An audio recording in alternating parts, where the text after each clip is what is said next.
Hey, real quick, before we even start, I need you to picture something.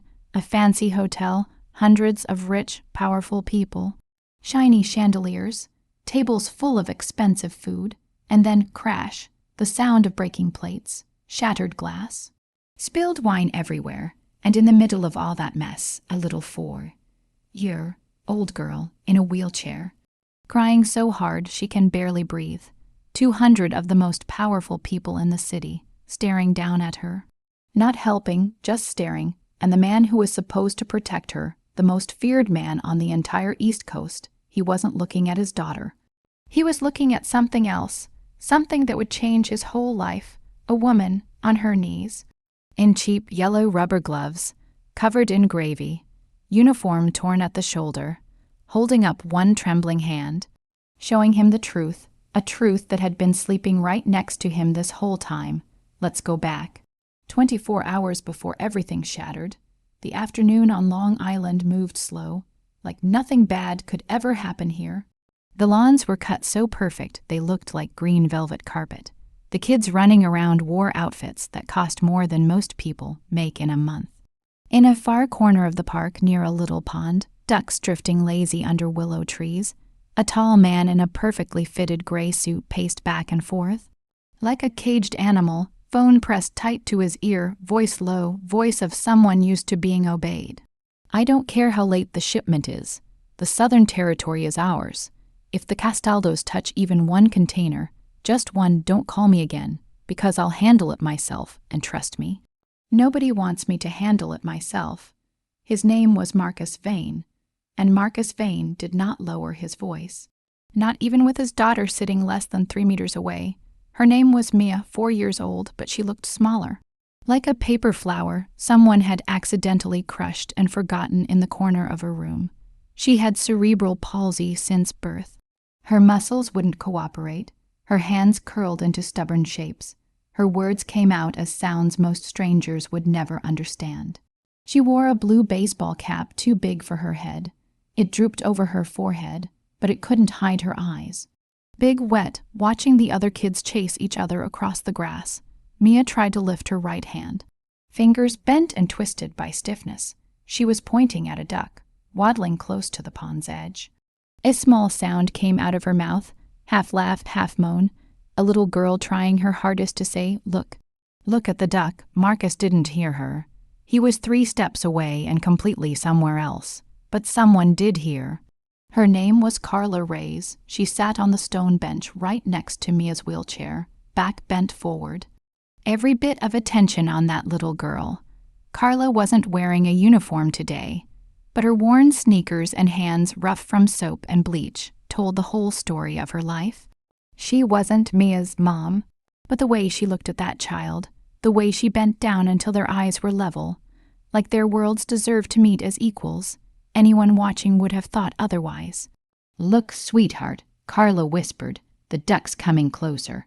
She pulled a soft cloth from her pocket, gently wiped the drool from Mia's chin. "You want to feed it some bread?" Mia's eyes lit up. She nodded, her whole body shaking with the effort of just that one nod. Carla broke a tiny piece of bread, placed it into Mia's small palm, helped her curl her fingers closed. "Throw it, my champion, you can do it." Mia strained with everything she had. Her arms shook. Her muscles tightened like she was lifting something enormous, just to do what any other kid does without thinking. But her fingers wouldn't open. The bread fell back into her lap, and that fumbling hand knocked the cup of orange juice off the tray, attached to her wheelchair.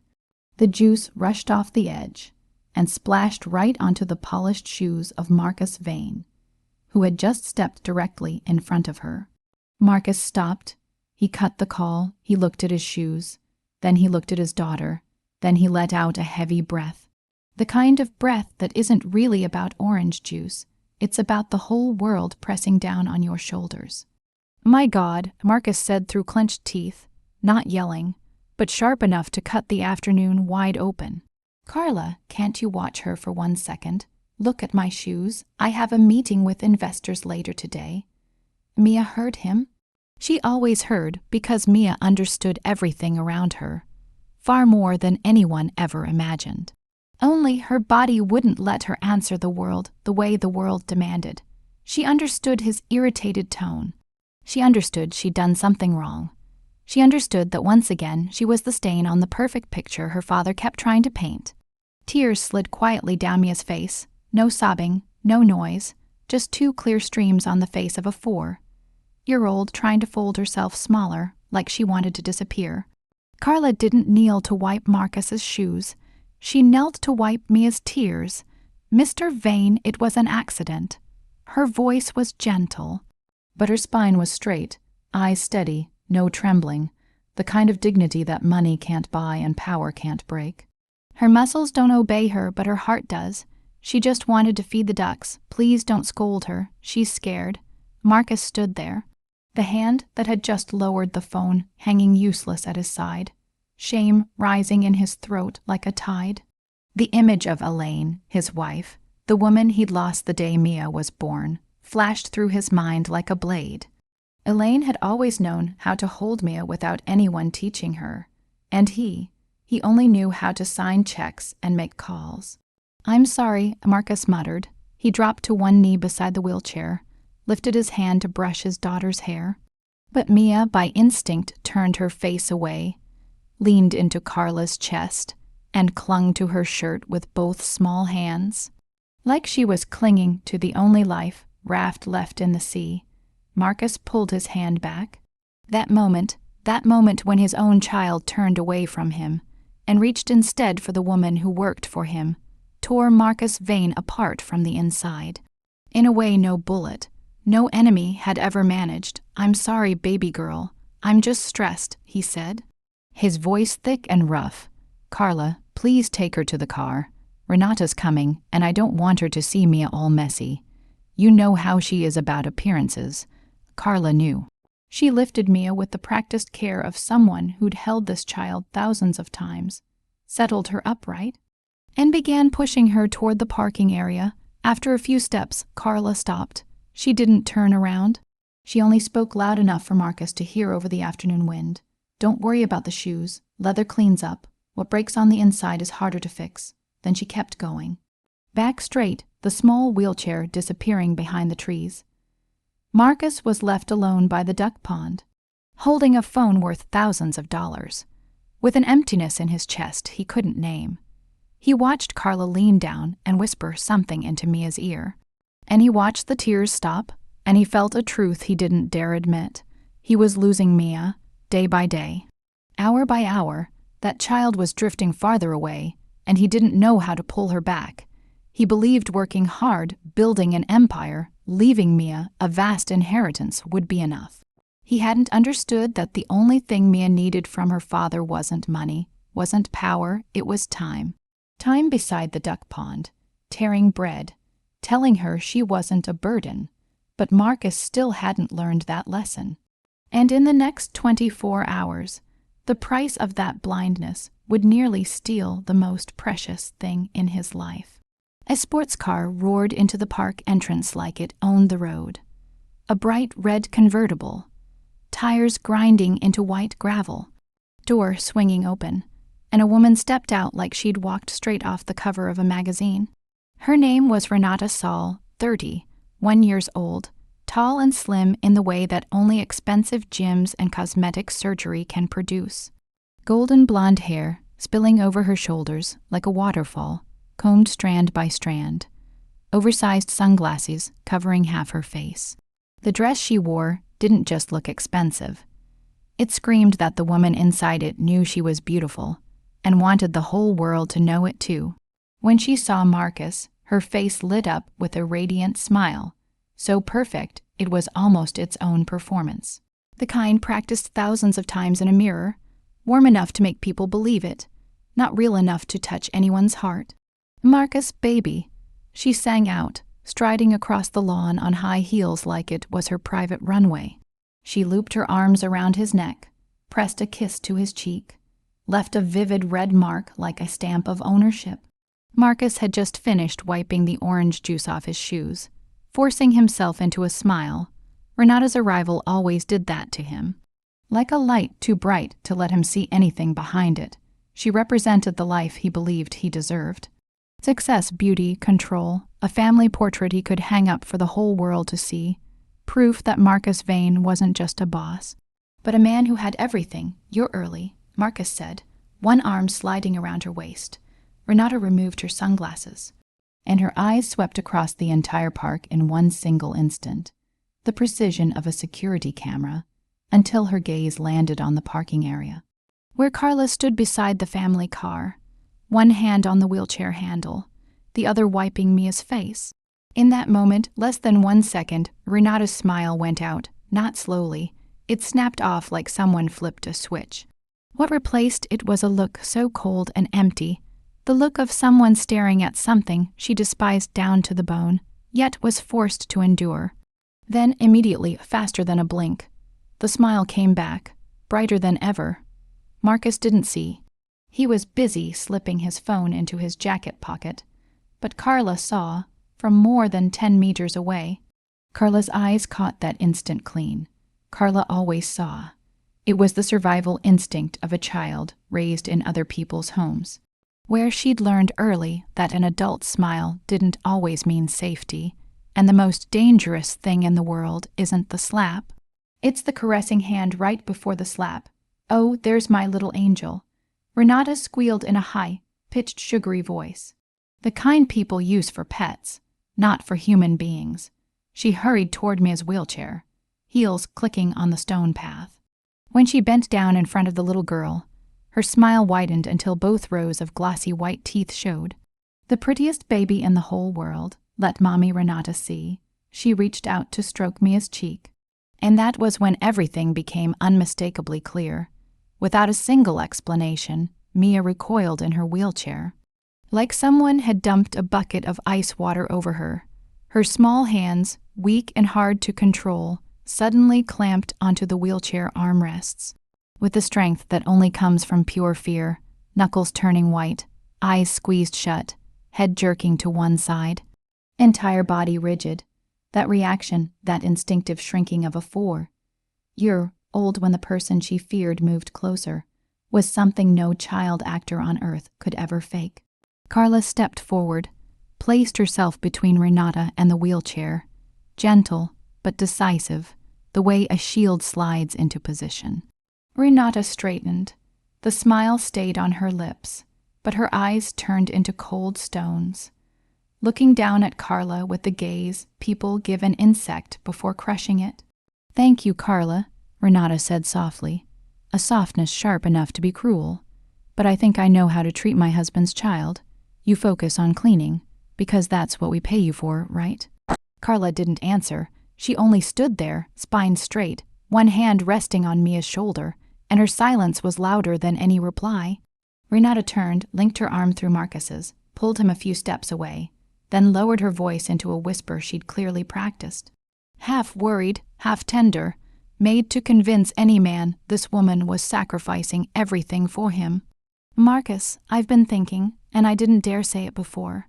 Tonight's charity event is really important for your image.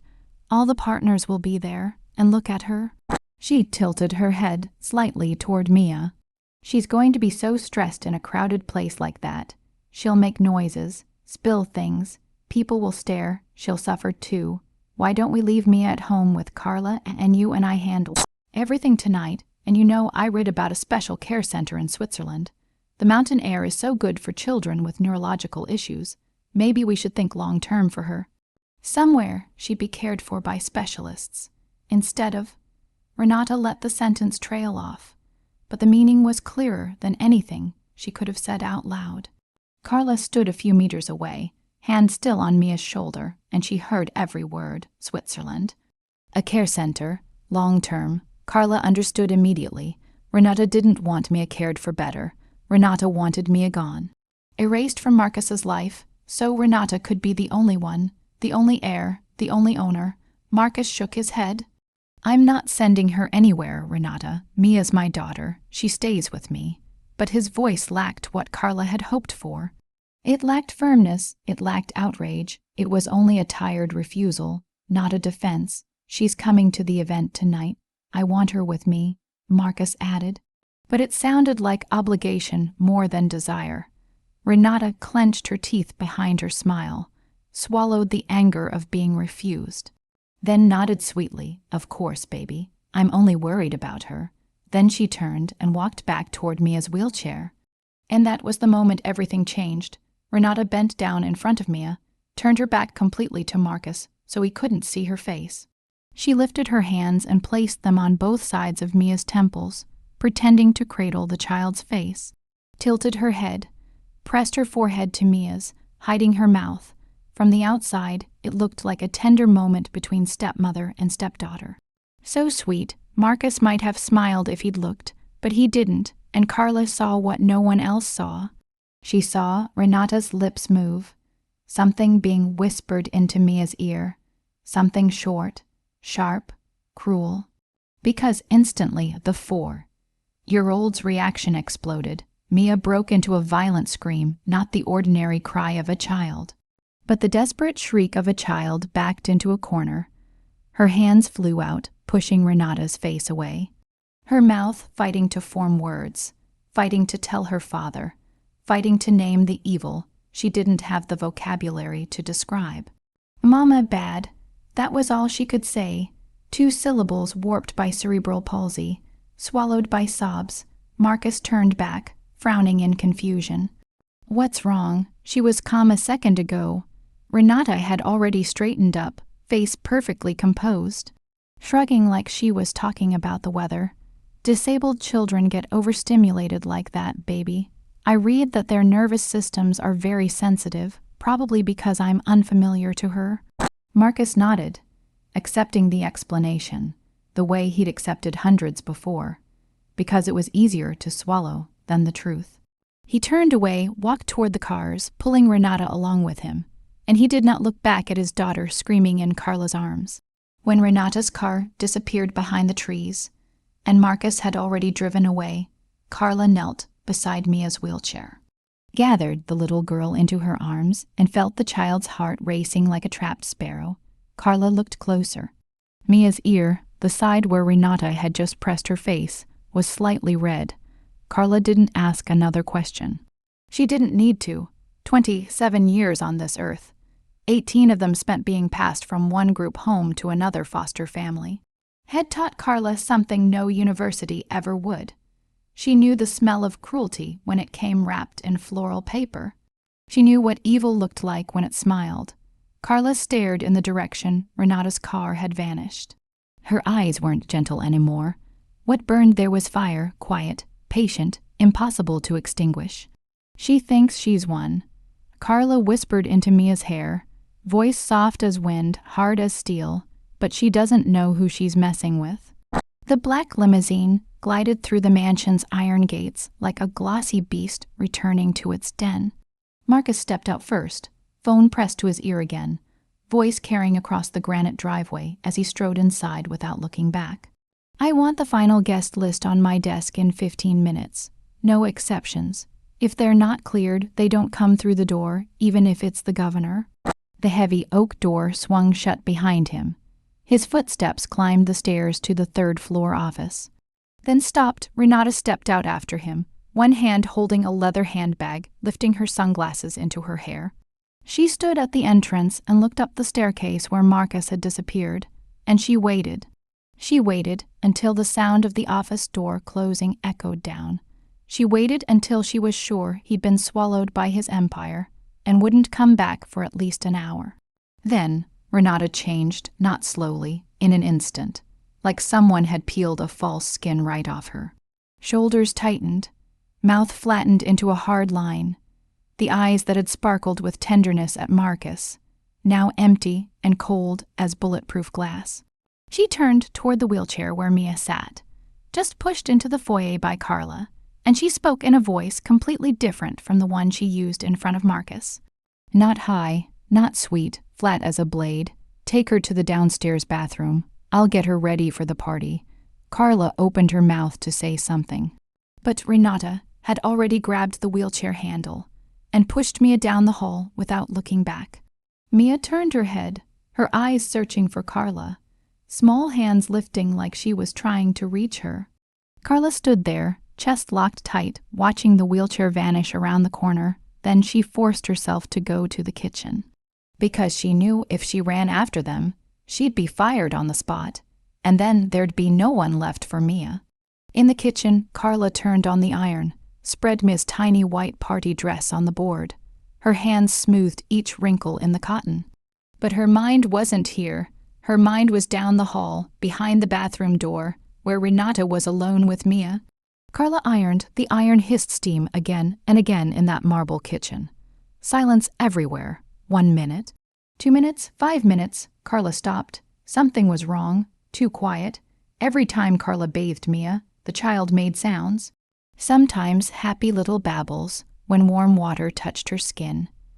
Sometimes a whimper when shampoo got too close to her eyes. But never complete silence. Complete silence in a 4-year-old isn't peace. It's fear so deep the child no longer dares to make a sound. Carla knew that, not from books, from her own skin and bones.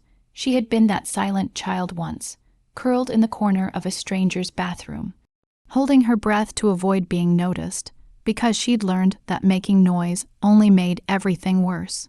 The instinct flared in Carla's chest like a flame-catching paper.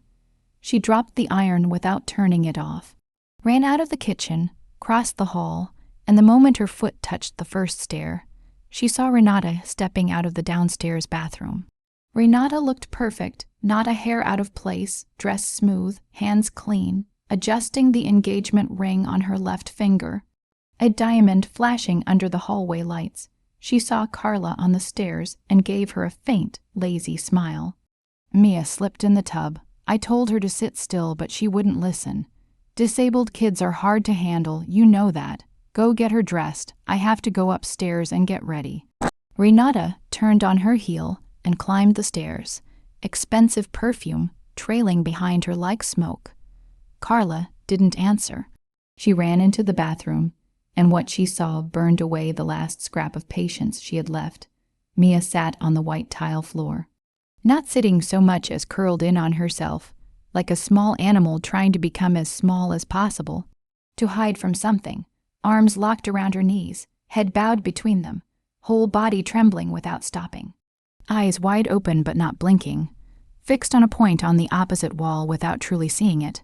That empty, distant stare. The stare of a child in shock. The cold water was still blasting into the tub, spilling over the edge, running across the floor to where Mia sat. But she didn't react, didn't pull her feet back, didn't cry out from the cold. Like she could no longer feel her own body. Carla didn't need to see anything else to understand. She twisted the faucet shut. Silence slammed down over that white stone bathroom. Then she dropped to her knees, not caring that the cold water soaked straight through her pant legs, and gently pried Mia's stiff arms apart, lifted her into her lap, held her tight to her chest, let her own body heat move into the child who was shaking uncontrollably. It's Carla, you're safe now." She whispered it again and again, because it was the sentence she had needed as a little girl, and had never once been given. Carla dried Mia, dressed her, then carried her straight up to the 3rd floor, and kicked open Marcus's office door without knocking. Marcus looked up from behind the massive oak desk, his face cold with irritation at being interrupted. But when he saw Carla holding Mia, the child rigid, face paper white, eyes still carrying that unmistakable empty stare, Marcus stood. "What happened? Look at your daughter," Carla said, her voice not shaking, burning, the voice of someone who'd swallowed too many tears until the sound became dry and sharp as a razor. "Look at her eyes. Look closely, Mr. Vane. Do you think any child on earth gets this terrified just from slipping in a tub? Ask your daughter. Ask her who scared her." Marcus looked at Mia, really looked, and for a moment, just a moment, Carla saw something flicker in his eyes. A spark of doubt, a spark of pain, a spark of the father underneath the crime boss skin trying to wake up. But the light didn't have time to take root. Because right then, the office door flew open, and Renata rushed in like a storm of tears. Not a quiet cry, a dramatic, shaking wail, mascara running in 2 black streaks down her cheeks, one hand clutching her chest like she couldn't breathe from the pain. Marcus, baby, I just heard what she said downstairs by the stairs. She accused me. Baby, I swear to you, I didn't do anything to Mia. I walked in and she had already fallen. I picked her up. I called for her to help, and then she shoved me. She screamed in my face. She called me fake. Renata collapsed into Marcus's arms, crying into his chest, the scent of expensive perfume mixing with the scent of manufactured tears. Baby, I know she's jealous. She wants my place in this house. She wants to split us up. I'm so scared. I don't know what to do. And Marcus Vane, the man who controlled the entire East Coast, the man no one dared lie to, because the consequence was disappearing without a trace, stood in his office and looked at two women. On one side was Renata, his fiancée, the beautiful woman he'd chosen, crying in his arms, trembling, helpless, perfect in the role of a victim. On the other side was Carla, the housekeeper, holding his daughter, eyes red, knees soaked, hair messy. Furious, not crying, not begging, only standing there with dignity and truth. Marcus chose Renata. Of course he chose Renata. Because Renata was his, and Carla was only hired help. Because the tears of a beautiful woman felt more convincing than the truth from the mouth of a servant. Because admitting Carla was right meant admitting he'd brought a wolf into his home and left that wolf alone in a room with his 4-year-old daughter. And Marcus Vane would rather be blind than face that truth. Enough, Carla, Marcus snapped, his eyes turning cold. The cold of a boss, not the cold of a father. Go to the kitchen right now. Tomorrow morning we're going to have a serious conversation about your future in this house. Carla stood there for 3 more seconds. The longest 3 seconds of her life. Then she set Mia down gently on the leather chair beside Marcus's desk. As her hands left, Mia lifted her small hand toward her, fingers bent and twisted, opening as best they could, her eyes pleading with a look no 4-year-old should ever know how to make, a look that said, "Don't leave me. Don't go. Please stay, because there's nobody else." Carla swallowed her tears. She bent and kissed Mia's forehead, whispered so softly only the child could hear, "Carla isn't going anywhere. Carla promises." Then she walked out, closed the door behind her, and ran down the stairs, not to the kitchen, to the basement laundry room, the only place in that $1 million mansion without cameras, without perfume, only the smell of cheap soap and the low hum of dryers. Carla opened the laundry cabinet drawer, searched through rags and spray bottles.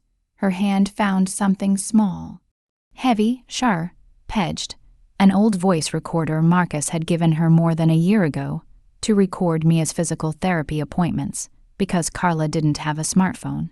The screen was cracked at the corner, the plastic case scratched and worn, but when Carla pressed the power button, a red light blinked. It still had battery, it still worked. Carla stared at the recorder in her calloused palm. And for the first time since she'd stepped into that bathroom and found Mia curled on the floor, she didn't want to cry anymore. She wanted to fight. "You want proof, Marcus Vane," Carla whispered, her voice so cold she barely recognized it. "Then I'll give you proof." Carla stood in the basement laundry room, the voice recorder resting in her palm like the last bullet in a gun. Around her was the only real world she had inside this mansion. Not the marble foyer, not the living room with a ceiling 10 meters high, but 4 damp concrete walls, a flickering fluorescent light, the smell of cheap soap mixed with fabric softener, and heat rolling off the dryer. This was Carla's corner of the world, the one place in the entire estate without security cameras, without expensive perfume in the air, without anyone looking at her with contempt. Carla pressed the button to test the microphone. 1, 2, 3, then played it back. Her voice came through clear, sharp, almost shocking for an old cracked device. The microphone still worked perfectly. She lifted her eyes to the ceiling where water pipes ran side by side before disappearing into the wall. And inside her mind, a plan began to take shape. She knew Renata's habits as well as she knew Mia's medication schedule. Every day before doing her makeup, Renata went down to the kitchen to make herself a warm honey lemon drink.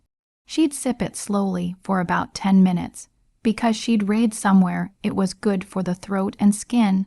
Those 10 minutes were the only window when Renata's bedroom was empty. Carla took off her shoes, placed them neatly under the ironing table, then went up the narrow back staircase reserved for staff, the staircase hidden behind the kitchen that the owners never used. Her heart hammered so hard she felt like the whole mansion could hear it. Each step on the old wooden stairs creaked like a warning, and every creak reminded Carla she was gambling more than a job. This was Marcus Vane's house.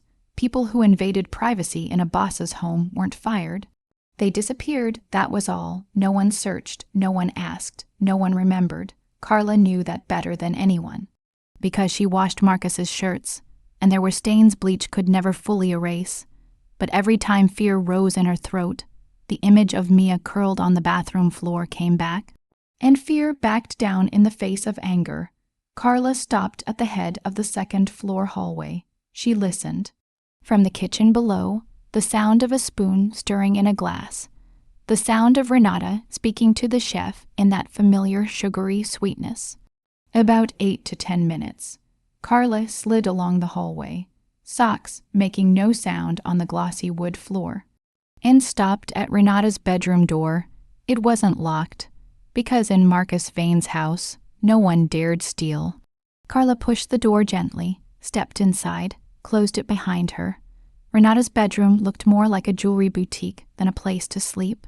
The vanity was nearly 2 meters long, the mirror framed with LED lights, the surface crowded with expensive skin-care bottles mixed with open jewelry boxes. Diamond necklaces, emerald earrings, ruby rings, all scattered like the owner wanted to stare at them constantly to remind herself she deserved this life. Carla didn't look at the jewelry for more than a second. Her eyes swept the vanity and stopped on the vase of white orchids at the far right beside the mirror. She shifted the vase a few centimeters to the left, created a gap behind it, slid the recorder into that space, pointed the microphone toward the mirror, where Renata would sit, and where she almost certainly would take phone calls the way she always did. Carla pressed record. The red light blinked, then turned steady. The device began to run. She nudged the vase back into place to hide it, then turned to leave and heard the sound that froze her blood. Heels on the main staircase, the soft rustle of silk. Renata was coming up, at least 5 minutes earlier than planned. Carla looked around the room in a panic. The door, not possible. The private bathroom, too far. Her eyes caught on the far corner. A large wardrobe stood beside a mannequin, wearing the red evening gown Renata would wear tonight. Carla lunged for it, yanked the wardrobe door open, slipped inside among silk dresses and fur coats, then pulled the door closed, leaving only a thin slit wide enough to see through. Her heart pounded so violently she had to bite the back of her hand to keep her breathing from becoming a sound. Perfume seeped from Renata's clothes all around her, sickly sweet, nauseating, a smell that from now on, whenever Carla caught it, would mean danger. The bedroom door opened. Renata walked in, phone pinned between shoulder and ear, talking, but the voice that reached Carla wasn't the one she heard every day. Not high, not sweet, not playful. Renata's voice now was lower, slower, colder, sharp as a scalpel. The voice of someone fully in control of the game.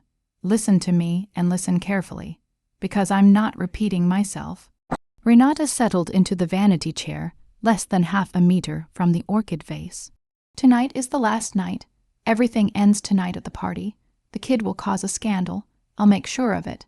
And Marcus will be so ashamed he'll sign the papers to send her away with his own hand. He'll think it was his decision. Men always like to think that. Renata paused, listening to the person on the other end, then gave a soft laugh, so cold that even hiding in the dark wardrobe, Carla felt it crawl along her spine. And once she's in the facility, nobody's going to ask about her again. Marcus will visit the first month, maybe the second, then work will swallow him, and I'll swallow what's left a year later. She'll be nothing but a name on a monthly check his secretary sends out. 2 years later, no one remembers she exists. Renata opened her handbag, pulled out a brown envelope, placed it on the vanity. Emergency, psychiatric evaluation paperwork. The director at Ridgemont owes me a favor from a bet last year. He'll sign whatever I put in front of him, and once Marcus marries me, I'm the only heir, the entire empire, all the real estate. Every account, all of it. Carla bit the back of her hand so hard she tasted blood. She wanted to burst out. To scream, to lunge at the woman sitting 2 meters away, calmly planning to erase a 4-year old child from the earth. But Carla didn't burst out, because she didn't need to. The recorder behind the orchid vase was swallowing every word. Renata ended the call, set the phone down, began smoothing foundation across her face. Her eyes flicked to the mirror and stopped on the white orchid vase. Her hand paused mid-stroke. The vase is slightly shifted to the left, Renata murmured. Narrowing her eyes, inside the wardrobe, Carla stopped breathing completely. Lungs locked, heart seemed to stall. The entire universe collapsing into the distance between Renata's hand and the vase hiding a recorder with a red light. Renata reached for the vase. Her fingers touched the rim. Carla shut her eyes, but Renata only rotated the vase so the orchids faced the mirror, then withdrew her hand. Muttering, must be that Carla girl cleaning and moving things around. Once I get her fired, I'll make sure nobody in this city dares hire her again. I'll teach her what it means to touch my things. Then, Renata turned back to the mirror and continued doing her makeup, completely unaware that Carla girl was less than 3 meters away behind layers of silk and fur, memorizing every word, every breath, every cold little laugh, while the recorder behind the orchid vase captured it all. 20 minutes later, Renata stood, checked her full look in the mirror, satisfied with the flawless face she'd finished, stuffed the envelope of fake documents into her handbag, and walked out. The click of heels faded, the door shut. Silence. Carla waited 1 more minute, too, then pushed the wardrobe door open, crawled out, her legs numb from crouching too long. She stumbled toward the vanity, pulled the recorder from behind the orchids. The screen read 24 minutes and 15 seconds. Carla slid it into her pocket, left the room through the back staircase, ran down to the laundry room, shut the door, collapsed onto the cold concrete floor, put on her old earbuds and pressed play. Renata's voice filled her ears, clear and sharp, each word like a blade, the plan to push Mia into a facility, fake paperwork, a director in debt, the goal of taking every asset, and the sentence that made Carla drop to her knees, hands gripping the floor, not from weakness, but because the rage inside her was too big for her body to hold. 2 years later, no one remembers she exists. Carla knelt on that laundry room floor, head bowed, breathing heavy. Then she lifted her face. Her eyes were dry, not a single tear left, because tears had run out long ago in the life she'd been forced to live. What remained in those eyes wasn't sadness, wasn't fear. It was something far more dangerous, the absolute resolve of someone with nothing left to lose. "You won't touch that child one more time," Carla said, her voice so calm it was terrifying. "I swear." The long black limousine slid out through the mansion gates at 7 that evening. Marcus in a black 3-piece suit, Renata in a red evening gown vivid as blood, and Mia in the tiny white dress Carla had pressed smooth, wrinkle by wrinkle, only hours earlier. Carla stood at the basement laundry window and watched the tail lights disappear behind the oak trees. When the last red glow vanished into the night, she didn't waste another second. She pulled out the old phone with the cracked screen she'd bought at a pawn shop 2 years ago for $20, connected it to the recorder with a charging cable adapter she'd found in a discarded electronics drawer, and copied the entire audio file onto the phone as a backup. The original recorder she pinned tight to the inside of her apron pocket, with 2 safety pins, the same kind she used to fasten Mia's diaper when the tape ran out, the original in the apron. The copy in the phone, 2 layers of insurance. Carla had learned from life never to place all hope in one spot, because life had a habit of kicking over the very spot people placed their hope in. She ran up to her attic room, changed out of her housekeeper clothes into a catering server uniform her friend Maya, someone working for the catering company, serving tonight's event at the hotel, had slipped to her in secret that morning. A dark blue dress, a white apron, yellow rubber gloves, Carla looked at herself in the mirror, a mirror no bigger than a hand. Hanging on the attic wall, she didn't see a housekeeper paid $300 a week. She saw a soldier about to walk into a battle she knew she might not walk out of. She left the mansion through the back door, walked 7 minutes to the nearest bus stop, and boarded the bus toward Manhattan. Rain began to fall. Drops ran down the bus window, smearing the street lights into long drifting streaks. Carla sat in the last row, hand pressed over the apron pocket where the recorder lay, staring outside without truly seeing anything. In her mind, the image of Mia in her white dress, curled in her wheelchair, replayed over and over. And she whispered to the wet glass, softly enough that nobody on the bus could hear, "Hold on, baby. Carla's coming." 40 minutes later, Carla stood at the back entrance of the Imperial Hotel in Manhattan, one of the most dazzling hotels in the city, a place she would never normally step through the front door, not even to ask for directions. The back door opened onto the loading area. 2 catering trucks unloading, kitchen staff running and shouting in every direction, trays stacked high. And that chaos was Carla's perfect ticket in. She walked in with the crowd of servers, her white apron blending with dozens of other white aprons, her yellow gloves, something no one looked at twice, a silver tray she lifted from a supply rack and set on her hand like she'd worked there all her life. No one asked who she was. No one checked an employee badge. In the service world, workers are ghosts. Present but never truly seen, and Carla had lived her whole life as a ghost, so she knew how to vanish into a crowd better than anyone. She filled glasses on her tray, moved through the roaring kitchen, past the thick red velvet curtain separating service from the main ballroom, and stepped through to the other side. The light changed completely.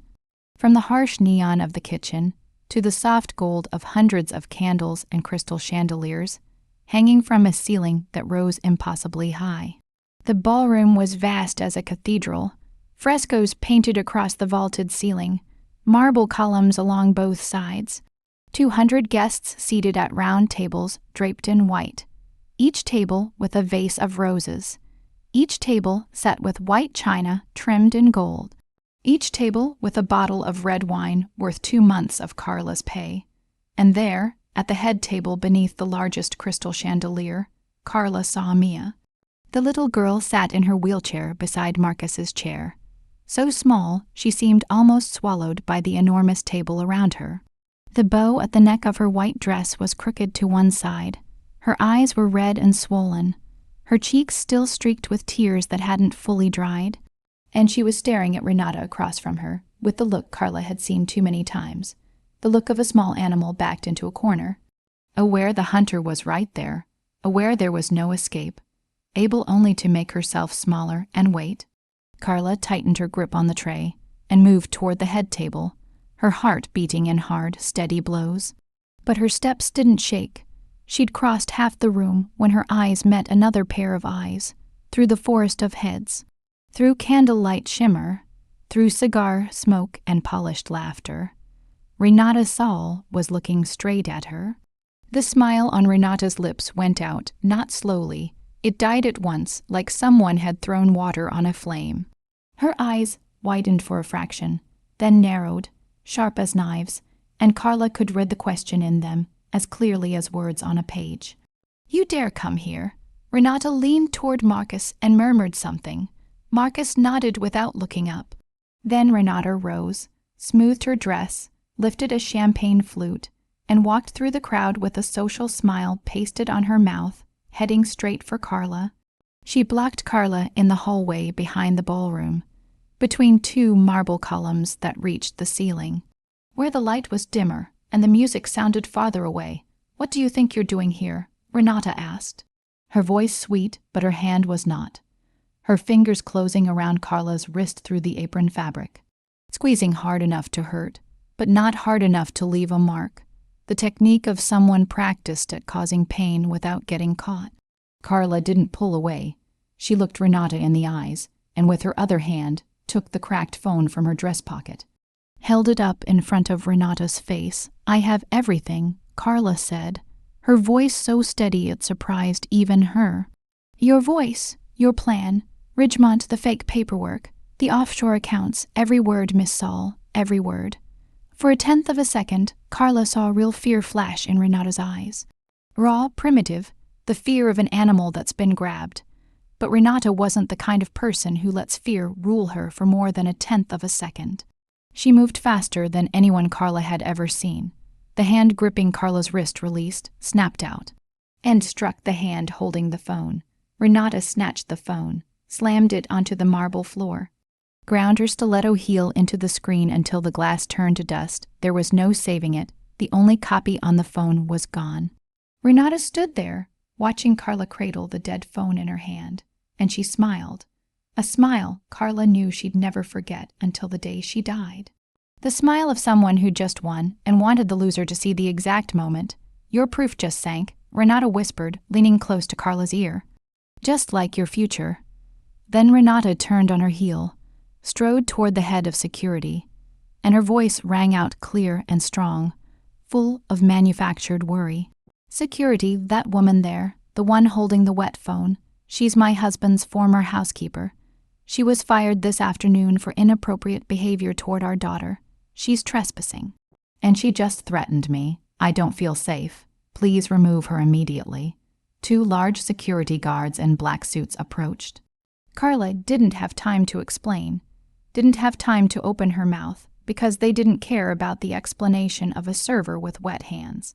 They took her by both arms, dragged her through the kitchen, kicked the back door open, and shoved her into the alley behind the hotel.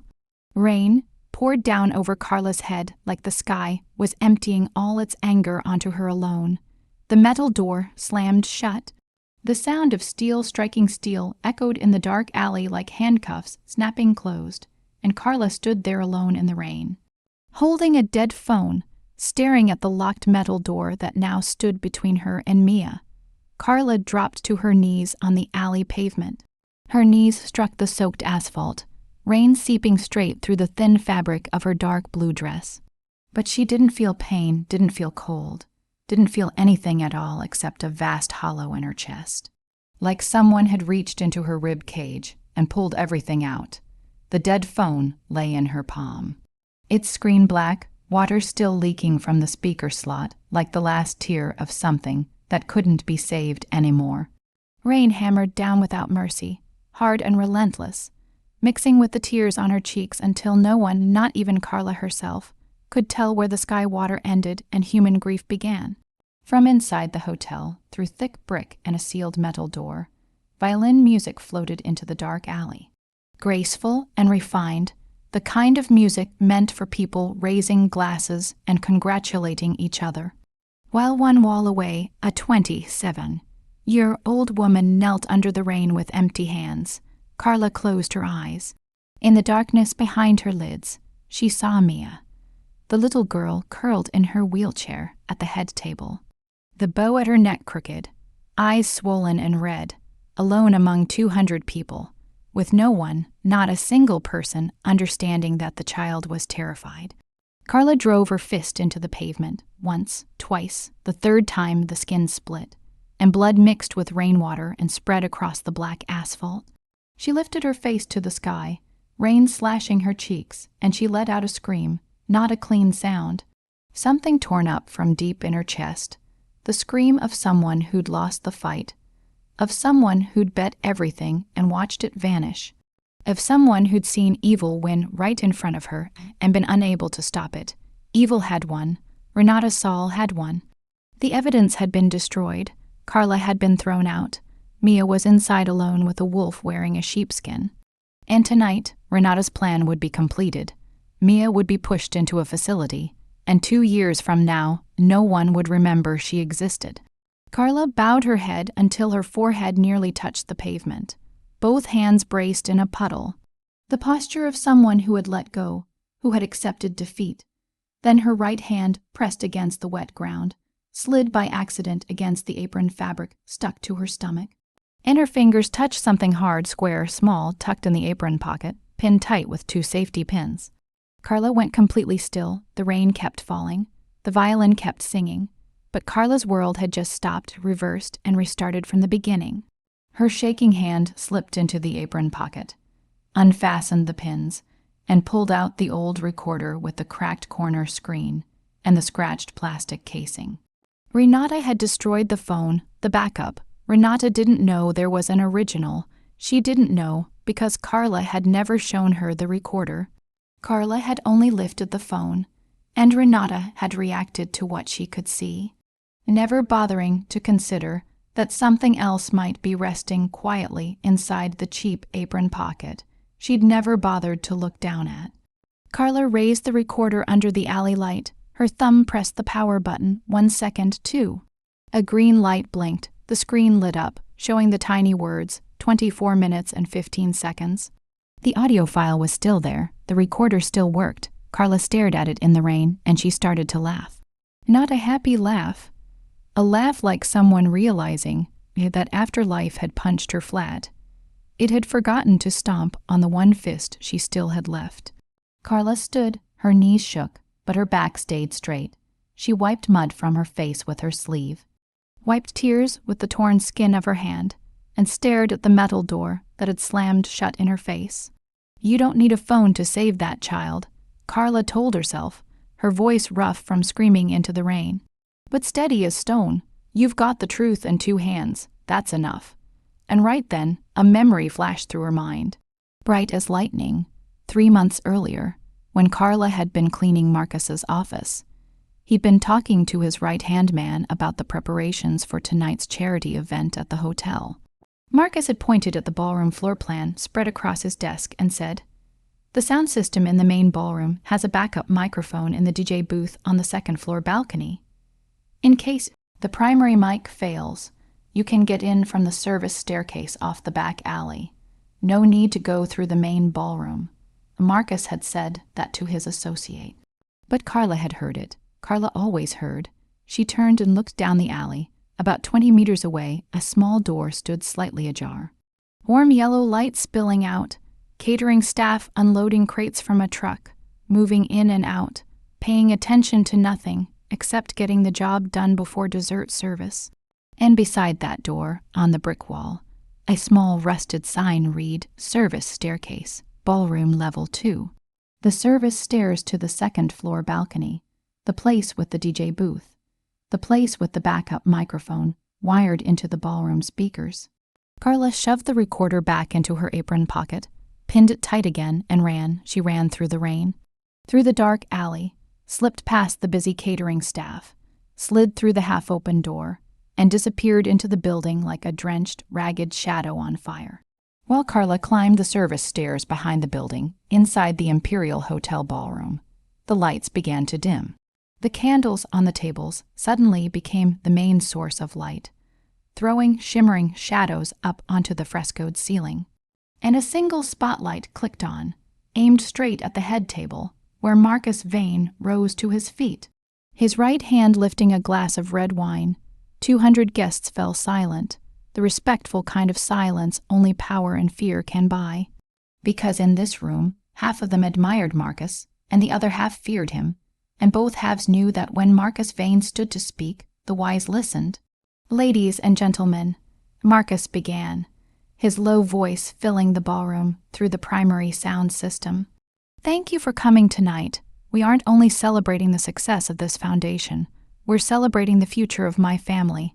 I'd like to raise a glass to the beautiful woman who changed my life, my fiancée, Renata Saul." A wave of polite applause.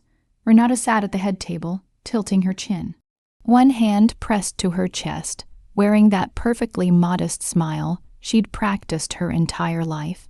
"And to my daughter," Marcus continued, his voice softening just slightly as he looked down at Mia in her wheelchair beside him.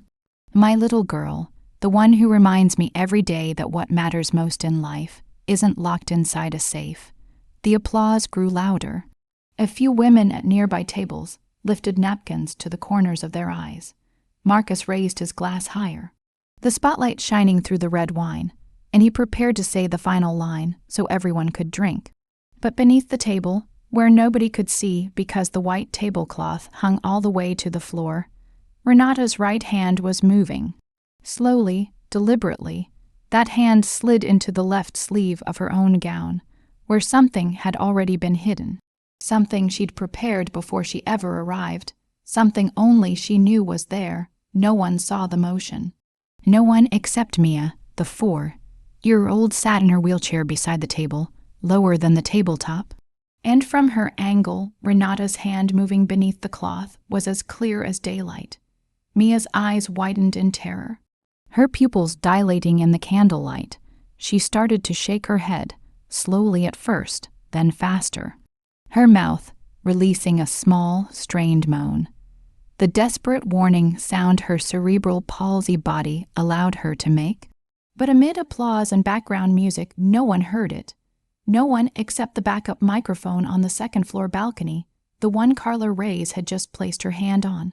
Carla stood in the DJ booth, looking down at the entire ballroom, drenched from head to toe, hair plastered to her face. Her uniform torn at the shoulder, work gloves smeared with mud and rainwater. She saw Marcus lifting his glass. She saw Renata smiling, and from above, she saw Renata's hand sliding into her sleeve beneath the table. Carla didn't know what Renata had hidden there, but she knew anything hidden under a table beside the child Renata wanted erased couldn't be anything good. She switched on the microphone. Feedback screeched through the ballroom, sharp and piercing, making 200 people flinch at once. Wine glasses trembling, candles wavering, every head snapping toward the balcony, where a drenched figure stood holding a microphone beneath a secondary spotlight that had just snapped on. "Don't raise that glass, Mr. Vane." Carla's voice rang through the room, not pleading, not the voice of a housekeeper. The voice of someone wagering her life and knowing it. "Look at your woman's hand." The ballroom froze. 200 people turned to stone inside a surreal frame. Wine suspended in midair. Forks halted above plates. Conversations cut in half. Marcus stopped, his glass still raised, eyes narrowing up toward the balcony. And when he recognized the woman holding the microphone as Carla, his expression shifted from confusion to fury in a heartbeat. But before he could open his mouth, the instinct of a man who'd survived 30 years in the underworld made him do something else first. He looked down at the table, down at Renata's hand, and Renata, startled by the feedback, was caught in a posture no explanation could make innocent, her right hand reaching toward Mia beneath the table edge. When she realized every eye was dropping to her, that hand jerked back, quick and clumsy, like a thief caught in the act. Mia saw the hand pull away, and the survival instinct of 4 years ignited. She didn't think, she didn't calculate. Her body reacted before her mind could catch up, and that reaction carried only one command: get away. Her small hands, curled by cerebral palsy, grabbed the white tablecloth and pulled with every bit of strength in her 4-year-old body, trying to drag herself away from Renata at any cost. The chain reaction happened in less than 2 seconds. But its sound would live forever in the memory of everyone in that room. The tablecloth yanked free, took everything with it: gold, trimmed china sliding off the table and exploding against the marble floor, red wine tipping and streaking the white cloth like blood, the rose centerpiece tilting and crashing, water splashing, silver candle holders toppling, lit candles rolling across the floor, and in the middle of that chaos, Mia's wheelchair was pulled sideways, tipped, and the child slid from the seat, falling toward a floor littered with broken porcelain. But Mia didn't hit the ground, because Carla had already run. The moment she saw Mia clutch the cloth, she launched out of the DJ booth, took 3 steps at a time down the stairs, shoved the balcony door open, and tore into the ballroom through a crowd rising in shock. She ran through shards of porcelain, thin sneakers stepping on glass and razor, sharp fragments without feeling pain, without feeling anything, seeing only Mia falling. Carla dropped to her knees and slid across the marble slick with spilled red wine, both arms reaching out, and she caught Mia against her chest before the child's back could land on the shattered pieces. She stayed on her knees there in the middle of the ballroom, in the middle of food and wine and flowers and candles and broken china, holding Mia tight, wrapping her own body around the little girl like a shield. Yellow rubber gloves smeared with sauce and mud, clutching the tiny white dress, and that was the image, the exact image the story began with, a woman in yellow gloves, kneeling amid broken plates with a crying child in her arms, before 200 stunned faces of the elite who couldn't believe what they were seeing. "She's gone crazy," Renata shrieked, her high voice cutting across the room as she shot to her feet, pointing at Mia, face arranged into the practiced horror she could perform so well. It almost looked real. "She's dangerous. Somebody call an ambulance." Security rushed toward Carla, 2 large men in black suits, arms reaching to yank her upright. Renata screamed toward Marcus. "Baby, throw that crazy woman out. She's going to hurt the child." And Marcus, his face burning red with humiliation in front of 200 partners and politicians, was about to lift his hand, signal the guards to take Carla, choose appearances over truth again, blind himself again, but Carla didn't give him that chance. She lifted her face from the wreckage, locked eyes with Marcus, and shouted, not with the voice of a servant, but with the voice of someone protecting a child, a voice every person in that ballroom heard clearly. "Look at your daughter, Marcus. Don't look at me. Don't look at Renata. Look at Mia. She doesn't know how to lie. Her body doesn't know how to lie." Marcus stopped. The hand he'd started to lift hung suspended in midair, and he looked down at Mia. His daughter was in Carla's arms. But she wasn't afraid of Carla. She wasn't pushing Carla away, the opposite.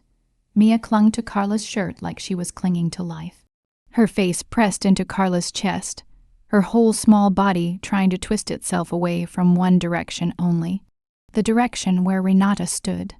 Mia covered her head with both hands, curled into herself, shaking.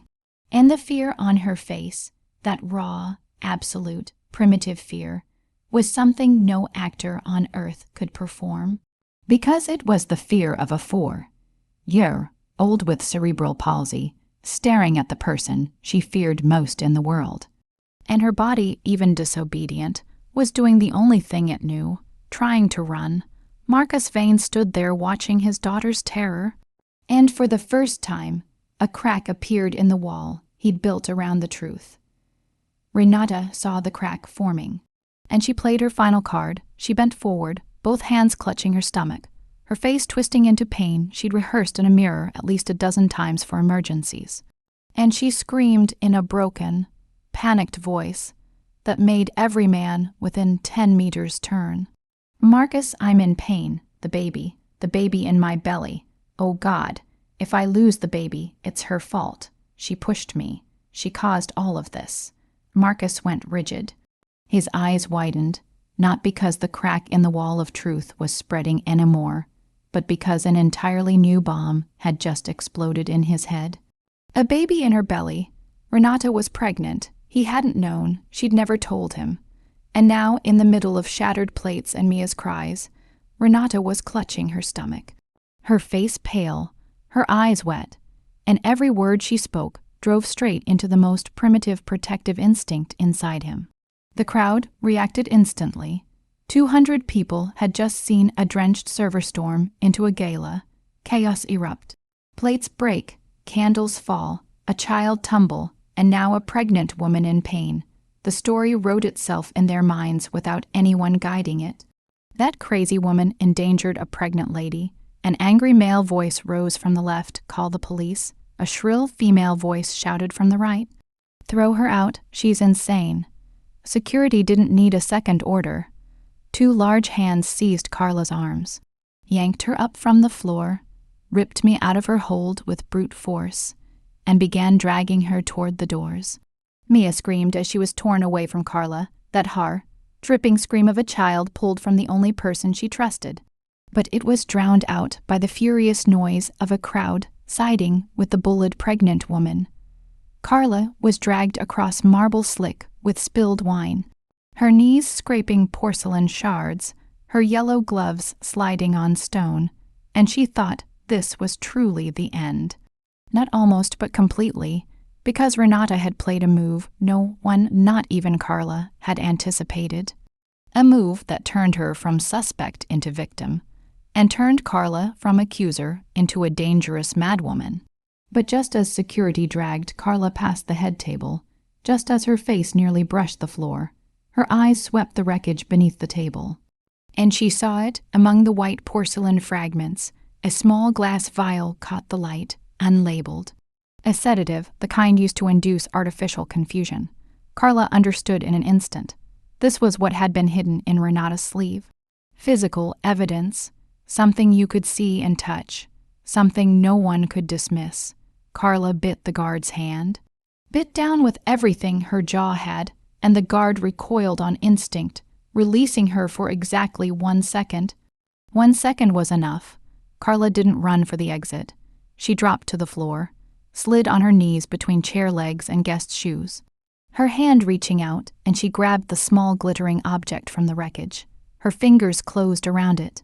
Hard, cold, sharp, she sprang to her feet, hair hanging wet and tangled across her face, uniform torn at the shoulder, smeared with red wine and mud, blood seeping through the fabric at her knees, but she stood straight. In her left hand, the vial Renata had dropped.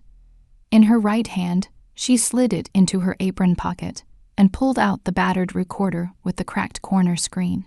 Still pinned with 2 safety pins, still intact, still holding 4 minutes and 15 seconds of truth. Renata saw the recorder, and for the first time that night, perhaps for the first time in her entire life, real fear crossed her face. Not performed fear, not calculated fear, raw, primitive fear. The fear of someone who's just realized she isn't the only one who knows how to play the game. And her opponent has just made a move she never saw coming. She destroyed my phone, Carla said, her breath fast, but every word clear as if carved in stone.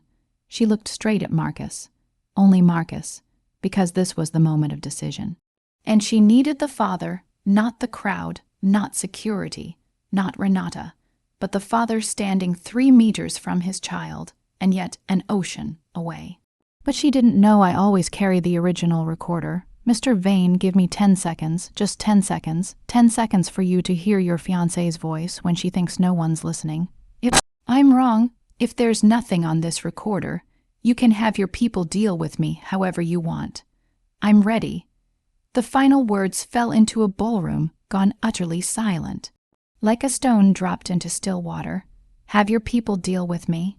200 guests, including politicians, judges, journalists, and people who knew exactly how Marcus handled problems, understood what that meant.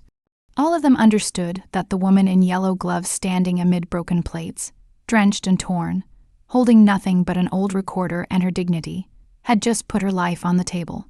Renata reacted instantly, her voice sharp, her eyes darting. That's fake audio. Anyone can fake a voice with software these days. Marcus, you don't believe that cheap device, do you? She's a housekeeper. You know there are thousands of apps online. But Renata was talking too much, explaining too fast, panicking too openly, and in Marcus Vane's world, innocent people never needed that many words. Marcus looked at Carla, at the recorder, then at Mia on the floor, still crying, still covering her head, still twisting away from Renata. He didn't speak. He simply nodded. One short, decisive nod. The nod of a man passing judgment. Carla didn't waste a fraction of a second. She stepped to the podium where Marcus had been standing. The main microphone was still live. She placed the recorder beside it. Speaker pressed close to the mic head. And pressed play. Renata Saul's voice filled the ballroom through the high, powered sound system, clear and sharp. Every syllable amplified so no one among the 200 guests could pretend not to hear. Marcus is blind. He doesn't see anything beyond my looks. He thinks I love him. I love his safe. I love the deeds to those mansions. I love the numbers in his offshore accounts. Laughter poured from the speakers. The same cold, contemptuous laugh Carla had heard earlier in the closet. The laugh of someone convinced no one was listening. But now 200 people were listening, and Renata's voice kept spilling from the ceiling speakers. Tonight's the last night. The kid will cause a scandal at the party, I'll make sure of it. Marcus will be so ashamed he'll sign the papers to send her away himself. I've already got the emergency psychiatric evaluation in my bag. The director at Ridgemont owes me a favor. He'll sign anything. And once she's in, no one will ask about her again. Marcus will visit the first month, maybe the second, then work will swallow him. Then I'll swallow the rest 2 years later. No one remembers she exists, the entire empire, the properties, the accounts, all of it is mine. Silence. Thick, suffocating, the kind where you can hear candle flames between your own heartbeats. 200 people held their breath at once. No one said fake anymore. No one shouted software, because the voice from the speakers matched Renata Saul perfectly. Every inflection identical to the woman who had just smiled, clutched her stomach, and cried victim minutes earlier. No software on earth could fake the way she paused to sneer mid-sentence, the way she leaned into the word I, as if the world revolved around her. The way she said the words, the kid, with the cold tone used for disposable objects. Marcus Vane stood motionless beside the podium. His wine glass shattered at his feet without him noticing, his eyes wide and empty, the stare of a man who's just had the blood drained from his body while he's still standing. When the recording ended and the ballroom fell into absolute silence, his eyes fell upon the object Carla was pointing to. That small glass vial. With a trembling hand, Marcus knelt and lifted the leg of Mia's pants, finding a dark chemical rash where a patch had been hidden. The truth hit him like a physical blow. Renata hadn't just neglected Mia. She had been drugging his daughter to make her appear mentally unstable, all to justify sending her away forever. He didn't speak. He didn't need to. The expression on the face of the coldest man on the East Coast, a man the underworld had never seen shake or weaken, collapsed completely before 200 witnesses, and that collapse said everything words never could. Every piece snapped into place at once, crashing over him like a tidal wave, Mia crying whenever Renata came close, Mia shrinking from her touch, Mia screaming bad woman while he ignored it, Carla warning him and being sent to the kitchen, the empty stare of his daughter on the bathroom floor that he never truly looked at.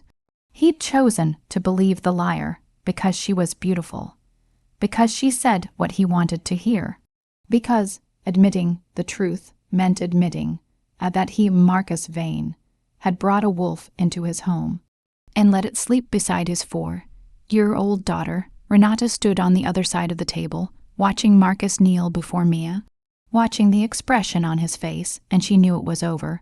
Every exit was blocked by 200 staring eyes and dozens of phones recording. The audio had played. The evidence was public. No tears, no fake pregnancy story.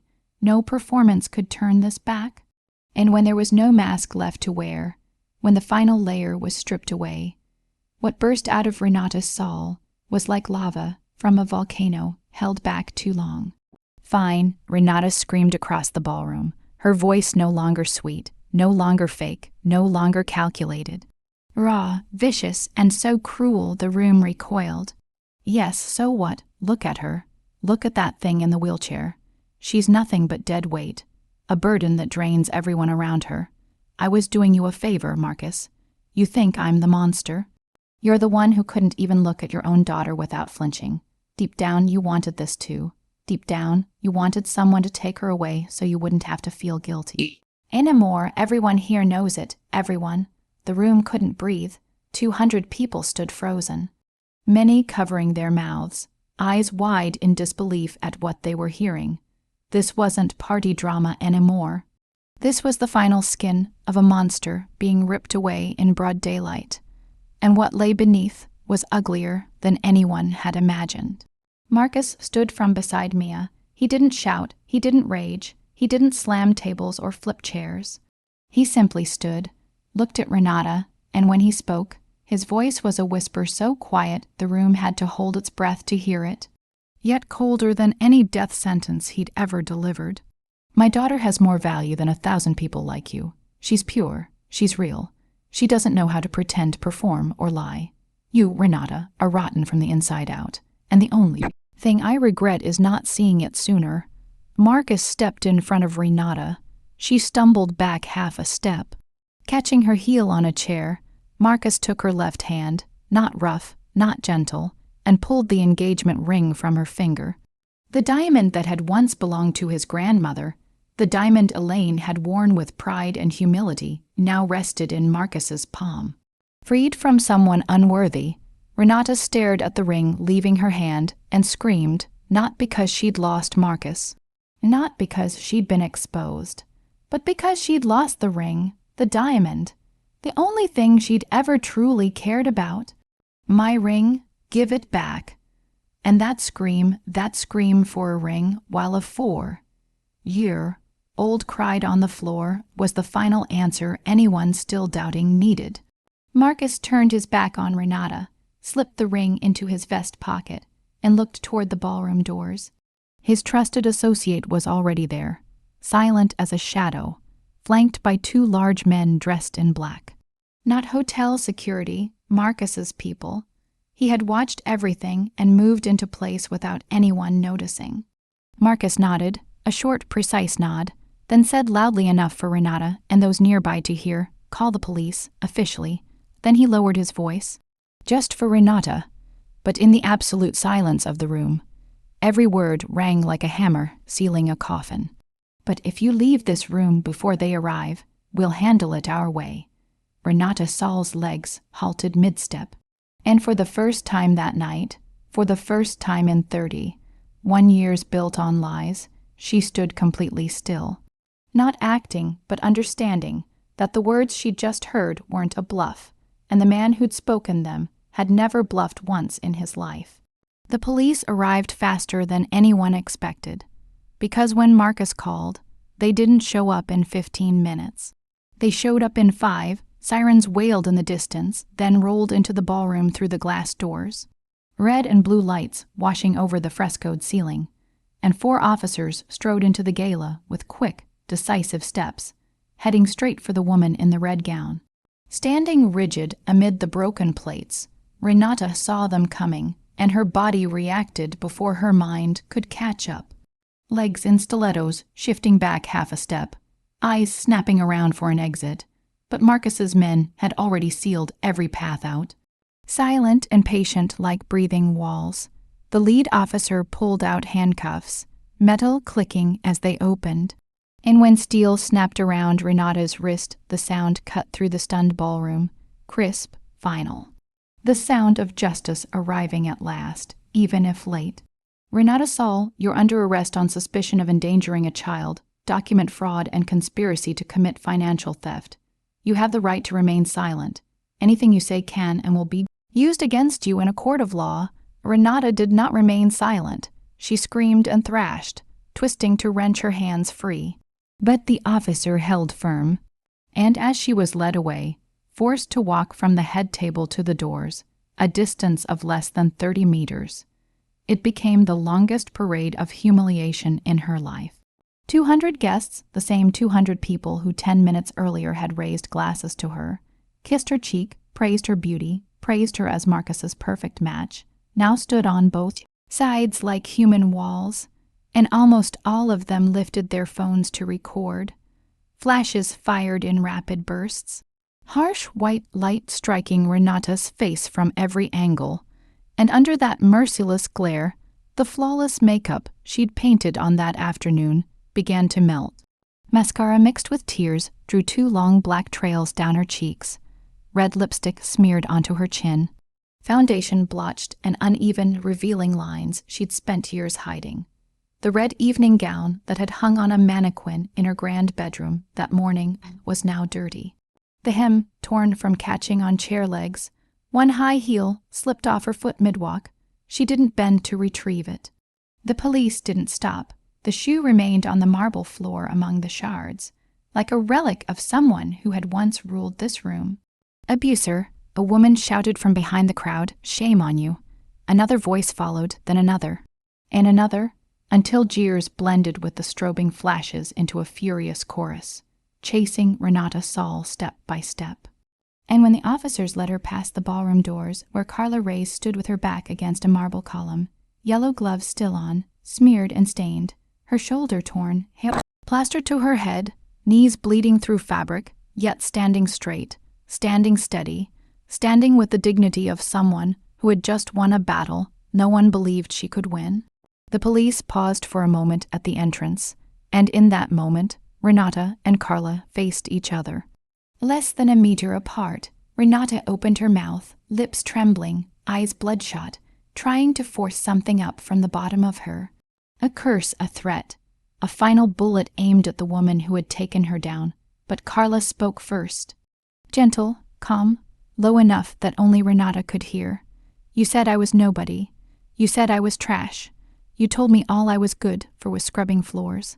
Carla paused, looking straight into Renata's mascara-streaked eyes, and smiled, not a triumphant smile, not a contemptuous one. The quiet smile of someone who knows she is right and doesn't need anyone to validate it. But trash gets taken out, Miss Saul, and today the trash is you. Renata lowered her head. Not in shame, because Carla doubted she even knew what shame was, but because for the first time in her life she had nothing left to say. No script left to perform, no mask left to put on, and that emptiness weighed more than any sentence. The police pushed Renata outside where the media had gathered. Microphones and cameras braced in the rain. Because news of the chaos at the charity gala had spread across social media faster than the squad cars could drive. The flashes outside were even harsher than inside. And the last image Carla saw before the doors closed was Renata Saul, former model, former queen of Manhattan high society, shoved into the backseat of a police car, her head knocking the door frame as she struggled, her red gown wrinkled, one foot in a heel and one bare, and the car door slamming shut, sealing her away from the world she had believed she owned. When the sirens faded and disappeared into the rainy Manhattan night, the ballroom became strangely quiet. 200 guests began to drift out, whispering, casting glances at the head table, but no one dared approach. Because there, in the wreckage of broken china, spilled wine, flowers, and fallen candles, Marcus Vane was on his knees holding his daughter, and crying, not the silent kind of crying a man like him might allow himself if forced, but sobbing out loud, shoulders shaking, both arms wrapped around Mia, like he feared if he loosened his grip, she would vanish forever. And his voice, the voice the entire East Coast underworld feared, was breaking like porcelain on the floor. Forgive me, baby girl, forgive me, I didn't look, I didn't listen. I chose the wrong person and I almost lost you, forgive me. Mia could not answer with words. She did not have the vocabulary, but her small hand, curled by cerebral palsy, lifted and touched her father's cheek, touched the tears on the face of the most powerful man on the East Coast. And that touch, light as a butterfly, said more than every speech Marcus had ever delivered. This was the first time anyone in the underworld had seen Marcus Vane cry, and it was also the first time Mia did not turn her face away when her father touched her. Marcus lifted his head, eyes red, and looked at Carla. She stood a few steps away, quiet, yellow gloves hanging at her sides, saying nothing because she knew this moment belonged to father and daughter, not to her, but Marcus reached toward her, and with a slow, deliberate motion, he shrugged off his custom designer vest and draped it over Carla's shoulders, covering the dirty uniform torn at the shoulder, stained with red wine and street mud. The vest was heavy and warm, but the meaning of the gesture was heavier than any cloth, because it was Marcus Vane's way of telling Carla, telling Mia, telling the entire ballroom, that the woman standing before him was not a servant, not hired help, but someone more worthy than anyone else in the room, including him. Don't leave, Carla, Marcus said, his voice raw. Mia needs you, and I need to learn how to be the father you've already been for her. Carla looked at Marcus, looked at Mia, looked at the vest on her shoulders, and she wanted to say 1,000 things. But before she could open her mouth, Mia did something no one expected. Still in Marcus's arms, she took one hand and held her father's hand, and reached the other to catch Carla's finger. Then, with the small strength of a 4-year-old body shaped by cerebral palsy, she pulled both hands together and placed them stacked on her lap, Marcus's hand underneath, Carla's hand above, Mia's hand holding both, and she smiled. A crooked smile because her muscles would not let her mouth curve evenly, but a real smile. The first in months. The smile of a child feeling for the first time that she was safe, that the two most important adults in her life were here together, and no one was going anywhere. Carla looked down at the 3 hands layered on Mia's lap, tears sliding down her cheeks while her lips smiled. A real smile, the first smile of the longest day of her life. "I'm not staying for the money, Mr. Vane," Carla said, her voice trembling but warm. "I'm staying because this little girl didn't choose any of this. She didn't choose to be born this way, didn't choose to lose her mother, didn't choose to be hurt by someone who was supposed to love her. But from now on, things change in this house, everything changes." The next morning, for the first time in a long time, Marcus Vane didn't show up to a single meeting. His phone buzzed non-stop from 6 in the morning. Messages from partners, from lawyers, from names that could keep an ordinary person awake all night just by being mentioned. But Marcus left the phone face down on his oak desk and didn't touch it. His associate stood in the doorway with a 2-page schedule in his hand, watching Marcus sit in the armchair by the window, eyes on the garden, where Mia sat in her wheelchair beneath the oak tree. With Carla, the whole organization's buzzing boss, he said softly, "The guys at the port are asking why you canceled the meeting with the Japanese partners.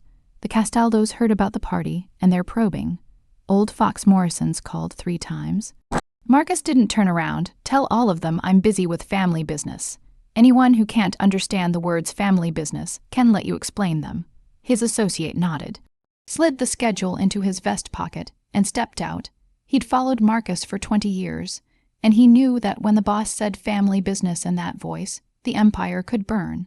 And it would still have to wait.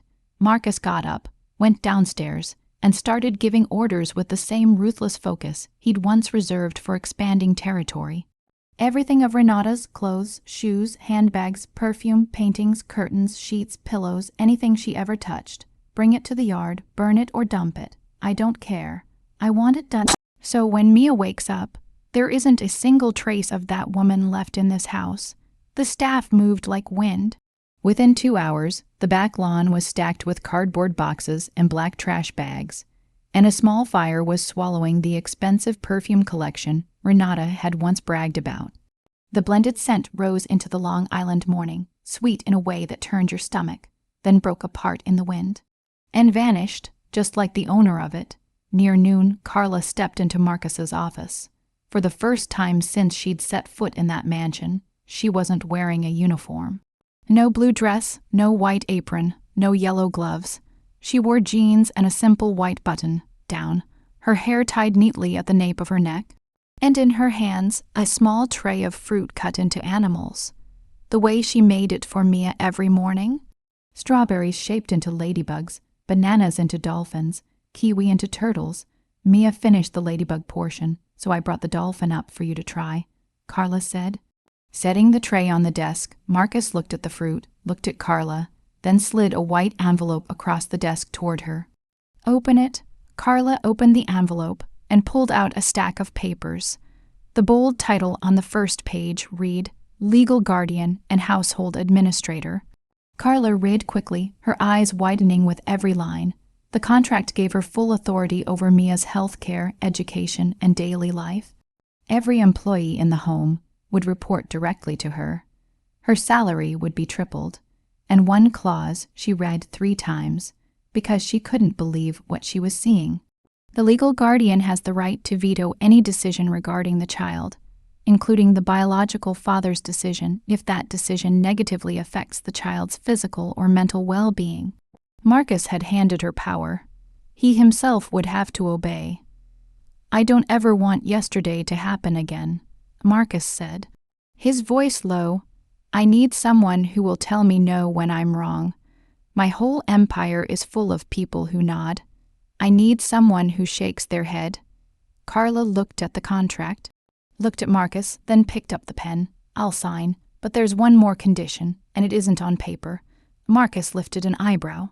"Sundays off. Sundays all 3 of us go to the park. No phone, no work, no talk about territory or shipments, and you push the wheelchair." Marcus looked at Carla, and for the first time in a long time, maybe for the first time since Elaine died, he smiled for real.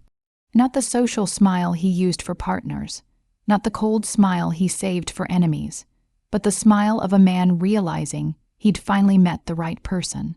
"Deal," he said.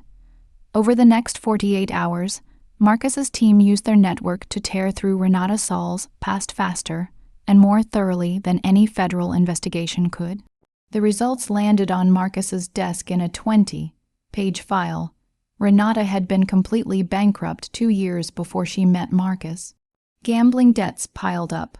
Her own family had turned their backs on her, and this wasn't the first time she'd done it. 2 wealthy men before Marcus had fallen into her trap, one losing part of his estate before waking up, the other still suing her in court. Marcus finished reading, closed the file, and never opened it again. The past was done. He focused on the future. The mansion began to change. Contractors installed ramps in place of steps at every entrance. A glass panoramic elevator was built in the center of the house, so Mia could reach her father's office anytime she wanted. The wall between Mia's bedroom and the next room was knocked down to create a massive playroom. Pastel pink walls, soft carpet, low bookshelves at wheelchair height. The mansion that had been designed to display power was redesigned for one purpose only: to make a 4-year-old girl in a wheelchair feel that every corner of this home belonged to her. But there were things ramps and elevators couldn't fix. Every time Carla turned on the bathroom faucet, Mia flinched, both hands clamping the wheelchair armrests the same way she'd clamped them when Renata came close. Those big round eyes going empty for a moment, falling back into that afternoon, alone on the cold tile. With the water running full blast, Carla didn't force Mia. She never forced her. She sat beside the tub, dipped her hand into the water, patted gently so droplets made a playful tapping sound, then started to sing softly. Lullabies no one had ever sung to Carla when she was little. Lullabies she'd taught herself to sing, so one day she could sing them to a child she loved. On the first day, Mia cried at the sound of water. On the second day, she didn't cry, but she still shook. On the 5th day, she let Carla hold her hand and dip it into warm water. On the 12th day, she splashed the water herself and smiled. A small, fragile smile, but real, and Carla sat beside her with tears running down her cheeks, still singing, because she knew healing didn't happen overnight. It happened in each drop of warm water, each lullaby. Each day Mia took one more small step out of the darkness. She'd been locked inside. 6 months after the night of shattered plates at the Imperial Hotel, the living room in the Long Island mansion looked like a completely different world.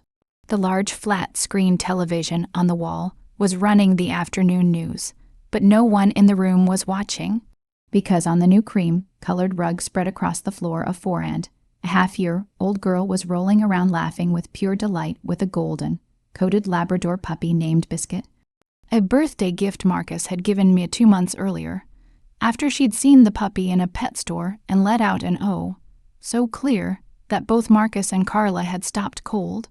Biscuit licked Mia's face without mercy, a wet tongue sweeping from her chin to her nose, and Mia laughed, a bright ringing laugh filling the living room, her small hands pushing the puppy's face away, then pulling it back again. And the miracle was in those hands. Arms that had once been clenched and rigid from cerebral palsy, now moving more smoothly, more freely, with far less tension than they had 6 months ago. The physical therapist said Mia's progress was far beyond every prediction, that aquatic therapy and therapeutic horseback riding were doing their work, but he added something Carla had known for a long time. The biggest factor helping Mia's body relax wasn't medication or exercises. It was the fact that she wasn't living in fear anymore. A child's body, when it's afraid, tightens like a fist, and when the fear is gone, that fist slowly opens. Mia was opening, On the television, the news was showing a familiar face. A reporter stood outside the federal courthouse. Voice solemn. Renata Saul, a former model and high society figure accused of endangering a child and committing financial fraud, was sentenced to 15 years in federal prison today, with no possibility of pardon. The footage showed a woman who, without the name captioned beneath her, no one would have recognized as the Renata Saul who had glowed on red carpets 6 months earlier. Her hair was dull, cut short, her face hollow and bare, cheekbones sharp, a loose gray prison uniform hanging on her frame. Handcuffs in front of her stomach, ankle cuffs linked by a short chain, forcing her to take small dragging steps across the courthouse floor. Her head bowed, eyes down, no trace left of the confident smile that had once captivated the East Coast. The judge had called her conduct calculated cruelty, and said the sentence reflected the severity of exploiting a disabled child, with no ability to defend herself, as a tool to seize wealth. Marcus entered the living room from the kitchen, carrying 2 steaming mugs of hot chocolate, and stopped when he saw the broadcast. He stood there for a few seconds, watching Renata's face on the screen, and there was no gloating on his expression. No triumph, no cold smile, there was only relief, the quiet relief of a man who had finally lifted a massive stone from his chest after 6 relentless months of facing his own guilt. Marcus picked up the remote and switched the television off. No more bad news, he said softly, then turned toward Mia rolling on the rug with Biscuit, who wants chocolate, and Mia, the forehand, a half-year-old girl with cerebral palsy, who 6 months earlier could only manage broken sounds. The child Renata had called dead weight lifted her head, eyes shining, mouth opening, and she shouted a single word that rang through the living room. Me, clear. Strong, complete, not slurred, not broken, not swallowed. Just one word, but it was the first word Mia had ever spoken fully in her life. And Marcus stood frozen in the living room, the 2 mugs of hot chocolate trembling slightly in his hands, eyes wet, smiling without even realizing he was smiling. At that exact moment, the garden door opened, and Carla walked in, holding a bouquet of fresh flowers she'd cut from the rose garden she'd planted in the backyard the month before. She paused on the threshold, taking in the scene. Marcus was sitting on the rug, his designer trousers covered in dog hair. Both mugs set beside his knees, one already smeared because Mia had plunged her hand into it and left chocolate on her chin and even on Biscuit's nose. And father and daughter were laughing together, in the middle of a beautiful mess of toys, dog fur, and chocolate staining the new rug. Carla stood there with the bouquet pressed to her chest and felt something she'd never known in 27 years of living. Peace, not peace because there were no problems, but peace because she knew she belonged here with these people. And they belonged to her. Careful, you'll stain the new carpet, Carla said, smiling as she set the flowers on the table. Doesn't matter, Carla, Marcus said, looking at his daughter trying to make Biscuit drink chocolate. Then, lifting his eyes to Carla, and in his gaze was something that hadn't existed 6 months earlier. Something warm, gentle, so real it didn't need to hide. Things can be cleaned. People are what matter. 1 year after the night of shattered plates at the Imperial Hotel, the backyard of the Long Island mansion had become a world so different that anyone seeing it from above would never believe it had once belonged to the coldest man on the East Coast. Colorful balloons tied along the fence, a castle-shaped bounce house in the middle of the lawn, a candy table nearly 7 feet long, overflowing with cupcakes and cotton candy, and a large sign hung between 2 oak trees, painted in clumsy, childish letters that clearly came from a child's hand. Happy birthday, Mia, 5 years old. There were no mob bosses, no politicians, no business partners, no people who came because they were afraid. There were only children, children everywhere, friends from Mia's therapy center, neighborhood kids, children in wheelchairs, children on crutches, running and shouting and laughing and fighting over candy. all mixed together in a loud, chaotic, messy, and beautiful blur. In the middle of it all stood a tall man at the outdoor grill, wearing a white apron that read, "World's Best Dad," now smeared with barbecue sauce from chest to stomach. Flipping hamburgers, sweat dotting his forehead, grinning wide when a boy on crutches ran up to ask for another hot dog. Marcus Vane looked 10 years younger than he had a year earlier. The hard lines in his face had softened. The cold gaze of a boss was gone, replaced by a warmth only truly happy fathers carry. And if anyone had told the Marcus of a year ago that one day he'd be standing at a grill in a sauce-stained apron surrounded by 20 screaming children, he'd have thought they were insane. But today's Marcus didn't. Today's Marcus knew this was real life and everything before had been fake.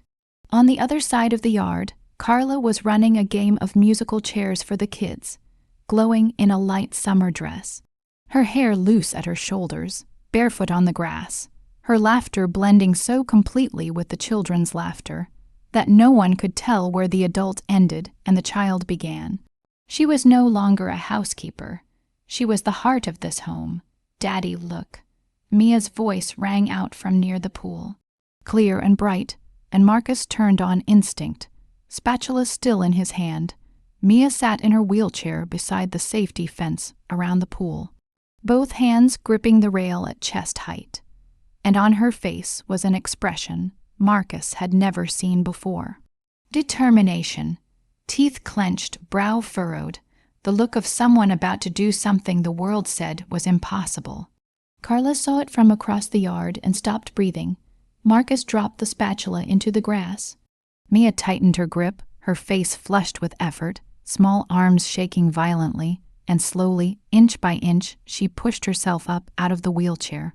Her legs, the legs doctors once said might never bear weight, the legs Renata had called useless, touched the ground. And after months of warm water, therapy, and therapeutic horseback riding, there was strength in them. Not much, but enough. Mia's knees trembled hard, so hard the entire yard seemed to hold its breath. And then they locked. She held. She stood.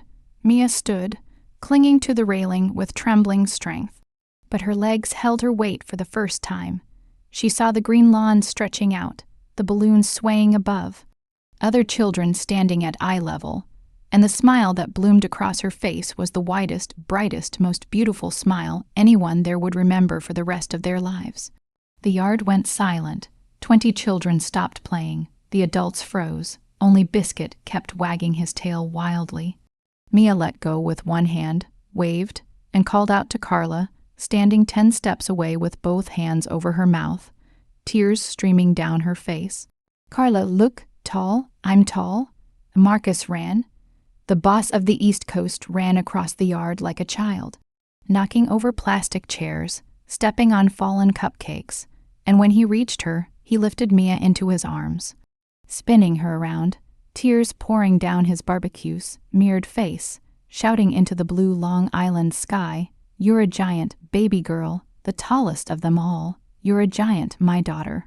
Carla ran to them, wrapped her arms around both of them, kissed Mia's forehead, and the 3 of them stood there among balloons, holding each other, crying and laughing, while 20 children started clapping, and Biscuit jumped up, licking all their faces.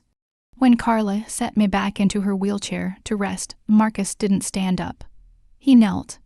He knelt in front of Carla, in the middle of the yard, in front of everyone, and took her hand. Carla looked down, startled. The air shifted.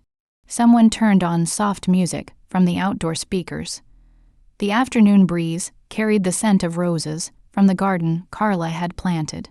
"Carla Reyes," Marcus said, his voice trembling, the man the underworld feared now shaking before a 28-year old woman with so worn hands. "1 year ago, you saved my daughter. You saved this house. You saved me. You taught me that love isn't a contract or a perfect picture. Love is getting your hands dirty. Love is showing up when everything falls apart. Love is fighting the whole world for one person. You fought the whole world for Mia. You even fought me for Mia. And I was a fool who took too long to see that the real treasure was cleaning up my messes." Carla blushed, glanced around at the children and adults staring. "Marcus, everyone's watching. Let them, Marcus said, let them all watch. He pulled a small blue velvet box from his pocket and opened it, revealing not a flashy diamond like the one he'd given Renata, but a simple silver ring set with a small sapphire. Clear and blue, like the uniform dress Carla wore the night she stormed the hotel, slid on her knees through broken porcelain, and saved his daughter. Carla Reyes, will you marry this fool who took way too long to see the real treasure was right in front of him?